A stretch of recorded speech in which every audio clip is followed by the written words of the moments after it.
여러분의 범사에 하나님의 영광이 함께하길 원합니다.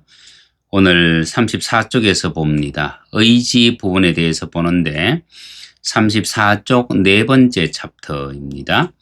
하나님의 깨트리심은 환경을 통한 깨트림입니다. 여러분, 어떤 자아의 죽음과 관련되어져서 그리고 우리가 하나님 앞에서 훈련받는 부분에 있어서 여러분 예배를 통해서 우리가 훈련받는다. 기도를 통해서 훈련받는다.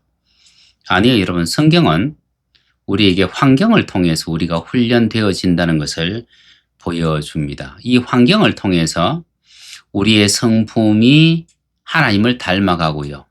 이 환경을 통해서 우리는 우리의 한계를 깨닫게 되고요. 이 환경을 통해서 용서의 가치 그리고 어떤 남을 긍휼히 여기는 마음, 이 모든 것들을 우리가 알아갈 수 있습니다. 그래서 여러분들이 기억하시는 하나님의 사람, 여러분 그 누구든지 여러분 생각하시고 그 사람의 삶 속을 이렇게 한번 성경 속에서 한번 들어가 보십시오.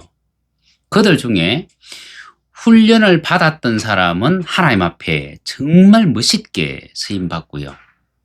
그런데 이 훈련을 제대로 통과하지 못하고 쓰임받았던 사람들은 결말이 전부 좋지 않아요.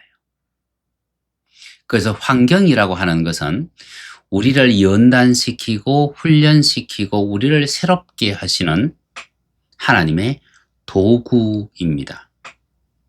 그런데 사람은 자기 의지의 울타리 안에서 안정을 누리면서 하나님과 사람에게 인정받기를 원해요. 그런데 이런 안정은 그냥 자기 기쁨이에요. 자기 만족이에요. 하나님 앞에서의 온전한 삶을 결국에는 지연시킬 수밖에 없습니다. 왜냐하면 우리는 불완전하기 때문에, 우리는 죄를 가지고 있기 때문에. 그러면서 하나님께서 가지고 계신 그 놀라운 그 은총을 우리는 모른 채 살아갈 수 있기 때문입니다. 그래서 이런 안정을 원하는 것, 그냥 편하고 그냥 잘 살고 복되게 살기를 원하는 이것은 우리의 본성적 의지에서 나온 거예요. 이런 본성적 의지를 붙잡고 있는 한 더 이상의 영적 진보는 일어나지 않습니다. 그냥 이 성막들에서 그냥 만족할 뿐이에요. 여러분, 내가 오늘 이곳에서 하나님 앞에 소를 한 마리 제물로 탁 드렸습니다. 와, 여러분 얼마나 마음이 뿌듯하겠습니까? 응? 그러면서 우리의 의지를 통해 결국은 자기를 드러내기를 원하는 거예요. 그런데 여러분, 말씀의 의미를 제대로 알면 이곳에서 내가 소를 한 마리 죽였다, 뿌듯한 것이 아니고요. 반대로 내 속에 내가 붙잡고 있는 이런 내 의지가 있었구나. 그런데 이런 의지를 내가 이곳에서 오늘 깨트렸구나. 그러면 새롭게 되어지는 나를 발견하게 되고, 그리고 본인이 하나님께 한 걸음 더 가까이 나아가게 되었다는 것에 대해서 감사할 수 있습니다. 그런데 그것이 아니고 내가 이곳에서 종교적인 의미로 소를 한 마리 드렸다. 그러면 그것은 뿌듯해요. 그것은 내 의가 되고 맙니다. 하나님의 위대한 일을 경험하고 싶다면 자신을 위한 계획도, 자신이 세운 하나님을 위한 계획도 포기할 줄 알아야 돼요. 여러분, 제가 교회를 개척하고 싶다고 그 개척에 대한 꿈을요, 거의 한 10년 가까이 가지고 있었습니다. 그러면서 땅도 구입하고요. 그런데요, 개척이 그렇게 쉽지 않아요. 그런데 어느 날 제가 이 개척조차도 내 뜻이 되어질 수 있다. 내 의가 되어질 수 있다. 그래서 개척을 제가 내려놨습니다.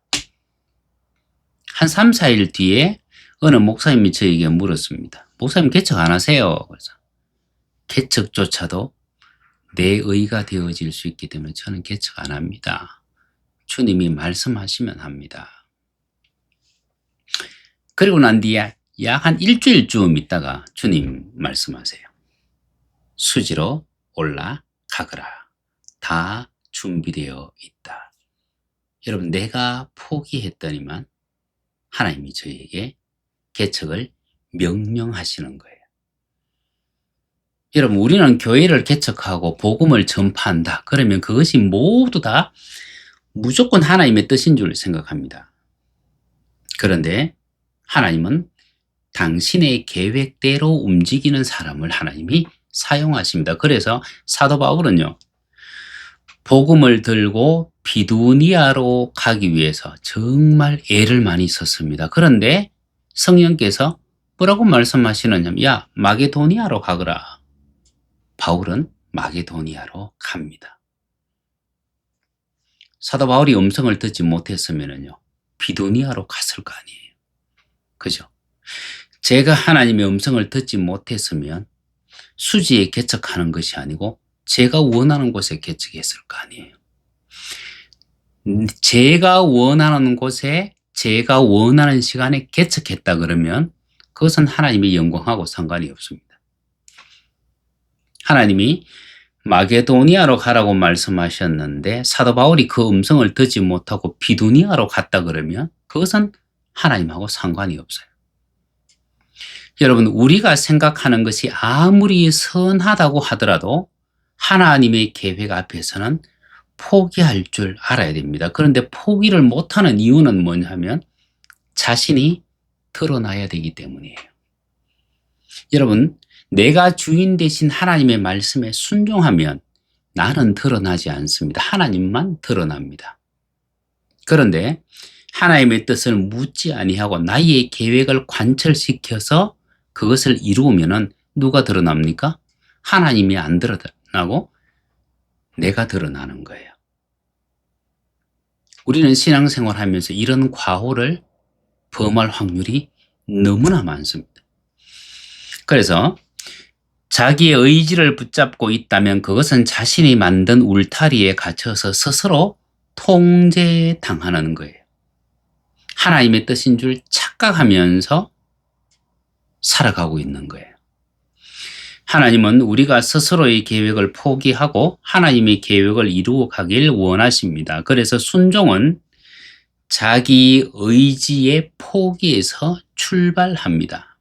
하나님은 결코 사람의 의지에 자신의 일을 맡기신 적이 한 번도 없어요. 아들을 낳지 못했던 사례는 몸종 하갈을 아브라함에게 보내어서 아들을 낳게 했습니다. 그것은 당시에 법으로는 합법입니다. 그러나 그것은 사람의 법이었고 사람의 계획이었습니다. 하나님은 더 놀라운 계획을 가지고 계시잖아요. 이런 일들은 바벨탑 사건에서도 나타납니다. 뿔뿔이 흩어지지 말고 함께 모여서 같이 살자. 여러분, 너무나 좋아요. 연합이잖아요. 사람들의 관점에서는 너무나 좋은 의도입니다. 농사를 짓고 목축을 하는 당시에 어떤 시대의 상황하고도 딱 맞습니다. 그런데 숨은 의도는 뭐예요? 온 땅을 다스리고 정복하라는 하나님의 말씀에 대한 도전이었고 하늘에 올라서 하나님을 대신하려는 의지였다는 얘기입니다. 하나님의 보좌에 오르려고 했던 사단의 생각하고 똑같습니다. 여러분, 사람의 의지는 항상 하나님과 충돌해요. 그래서 우리의 의지를 포기하느냐 포기하지 않느냐에 따라서 하나님께서 우리를 사용하시느냐 사용하지 않으시느냐가 결정됩니다. 바로 이것이 우리가 의지를 죽여야만 하는 이유예요. 이 의지를 죽이지 않고는 결코 물두멍을 지나서 성소로 들어갈 수 없습니다. 성소로 들어갈 수 없다는 얘기는 하나님을 만날 수 없다는 얘기예요. 그래서 우리는 이런 모든 부분에 있어서 굉장한 많은 변화를 우리는 받아야만 된다. 감정과 지성과 의지가 바뀌어지지 않는 한 우리의 어떤 삶, 어떤 태도, 어떤 말, 어떤 언행, 우리의 예배의 모습, 이웃을 대하는 태도, 여기에는 변화가 있을 수 없습니다. 사람이 변하지 않는 이유는 감정과 지성과 의지를 변화시키지 않기 때문입니다. 그런데 하나님은 우리에게 이 모든 것을 변화시키라고 말씀하세요. 그리고 변화된 만큼 하나님이 사용하십니다.